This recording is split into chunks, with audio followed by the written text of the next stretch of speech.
మీ యొక్క పిల్లల యొక్క స్నేహితులు ఎంతమందికి తెలుసు? ఒక్కసారి చేతులు ఎత్తగలరా?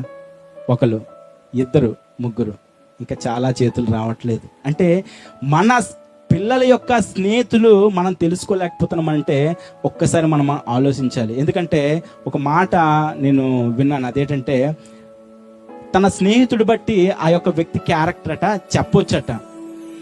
ఒక తాగుబోతుడితో తిరిగితే ఒక 70% లేదా 60% ఈడు కూడా ఆ అలవాట్లే ఉంది. అదేవిధంగా ఒక జూజం ఆడే వ్యక్తితో మన పిల్లలు వెళ్తే ఒక 50% ఆ అలవాట్లే ఉంటాయి.